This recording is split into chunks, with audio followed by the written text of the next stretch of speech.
Okay, so welcome back to返學DSE Biology, and we are now in Chapter 7, talking about the breathing system, that is our lungs. So first of all, why do we need a breathing system? Because we need oxygen for the respiration to produce energy, and also we need to release the carbon dioxide that we produced. And also for the gas exchange, we need a moist surface in order for a rapid gas exchange. For unicellular organisms, because of a large surface area to volume ratio, their body surface is enough for their respiration. However, for large multicellular organisms like us, the ratio is relatively small, so we need a breathing system and also an effective transport system so that the oxygen obtained can be transported away effectively. And here is the pathway of how the human breathing system works. So from the nose to the air sac. So there are so many terms in here. You may do your best to remember them. If you can't remember them, it's perfectly fine because in the current curriculum, it's no longer requiring the students to recite so many things. And in the nose cavities, there are hairs inside to filter the dust, and also there are mucus cells to the dust and moisten the inhaled air. And the ciliated cells will also sweep the mucus towards the virus and then finally to the stomach. And the blood vessel inside there will warm the inhaled gas. And for the function of the epiglottis is to cover the opening of the larynx during the swallowing. That's why your mother will order you not to talk too much while you are eating, because it will prevent the food getting into your lung. And for your voice cord is located in your pharynx, because when the air passes through, it will be vibrated, and that's why you can hear the sound. And here is how the structure of the trachea. It will contain the smooth muscle with its contraction and also relaxation. It will regulate the diameters and also the airflow. So for the patients suffering from asthma, their muscle is over contracted. That's why their airway is too narrow, and that's why they have a difficulty in breathing. And also it will contain the C-shaped cartilage for the support, and the ciliated epidermis will help to clean and moisten the inhaled air. And for the bronchioles, it will also contain the muscles and also the cartilage for support. And for the bronchioles, it will no longer have the cartilage because it's already inside and very near to the lung.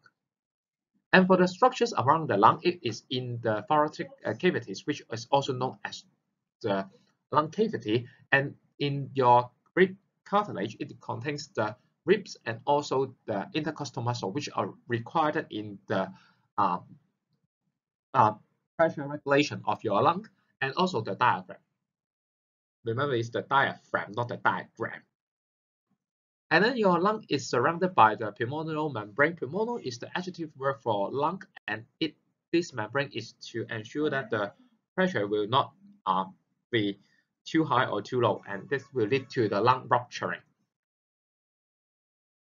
And in the gas exchange of the air sac, the deoxygenated blood will enter the lung through the pulmonary arteries, and then the oxygen in the air will dissolve into the air film and finally diffuse into the red blood cell.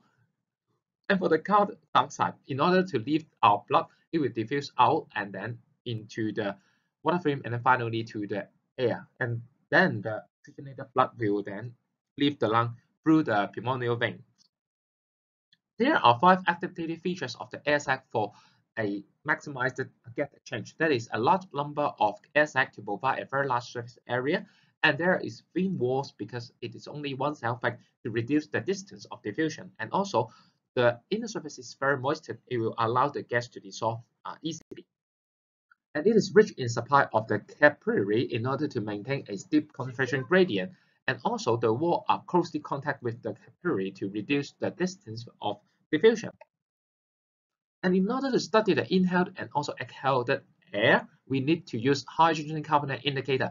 Remember, for this indicator is measuring the concentration of carbon dioxide only, not related to oxygen indeed.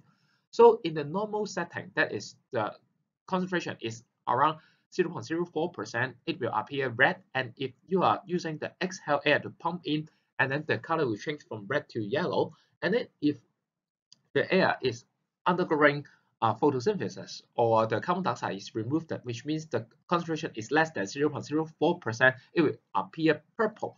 And this color code is required in your curriculum, so you have to remember it well. Usually I remember the red, and then if you exhale it will from red to yellow. And this is the difference between different gas content in your inhale and also exhale gas. So for the oxygen, the content will decrease from 21% to 16% because it is used in the respiration. And for the carbon dioxide, the concentration will increase from 0.04% to 4% because carbon dioxide is produced during respiration. And for the nitrogen, because it's not related to respiration, that's why there is no difference. That's why there's no change in the concentration. And for the water vapors, it will from a variable amount to a saturated amount because it is moistened. The air entering and also leaving the lung is moistened by the water film and also mucus. And in order to facilitate the transport of gas, we use a red blood cell in our human body, and it contains the hemoglobin. And hemoglobin is actually iron-containing protein, and it binds reversibly to oxygen. If you want to know more about how the oxygen is binding to the hemoglobin, you may refer to the返學 IAL, and we will have a better discussion in that series. And for the oxygen, it will transport away with the oxygen hemoglobin because it binds to the hemoglobin. However, for the carbon dioxide, it is not directly binding to the hemoglobin, but it is transported away in form of the hydrogen carbonate ion, that is the HCO3-. And there are three adaptive features for the red blood cell in order to carry the oxygen.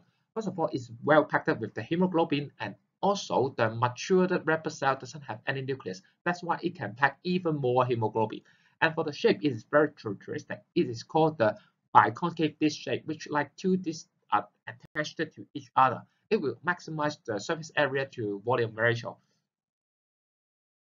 And for the ventilation, it consists of the inhalation and also exhalation. And the key factors is the pressure difference between your lung and also the external environment. So using the 760 mmHg as a reference point of the atmospheric pressure, here is a region with the lung pressure is higher than that, which means there's an exhalation because the air will be forced out, while in this region, yellow arrow indicating, it contains of a situation that your lung has a pressure less than the atmospheric one, which means that air from the outside will rush into your lung, which means it's an inhalation. So for the inhalation, here are the steps of inhalation. The intercostal muscle will first contract, and then the rib cage will move upward and outward, and then the diaphragm muscle will also contract, then the diaphragm will become flattened, and this will result in a volume increase of the thoracic cavities and also your lung volume. And this will lead to the air pressure decrease of your lung. And because of the pressure difference, the air will rush into your lung. And in the exhalation, things are going in the reverse way. And remember, for the diaphragm, it only returns to the dome shape, and then the air is forced out because of the pressure difference. The inhalation and also exhalation, we have two models. They are called the ribcage model and also the bell jar models. They are both included in your textbook, and you have to understand their representation and also limitations. However, because in the recent years, the HAEA changed their focus, so we will not discuss it in a greater details. However, you still have to know which part is corresponding to which part in your own body and also their limitations. So here is an extract of the HAEA documents. You have to understand the route of a transport of the respiratory gases and also how ventilation can be brought about in the human body. So here will be the end of chapter 7. So I hope to see you guys next time. Bye.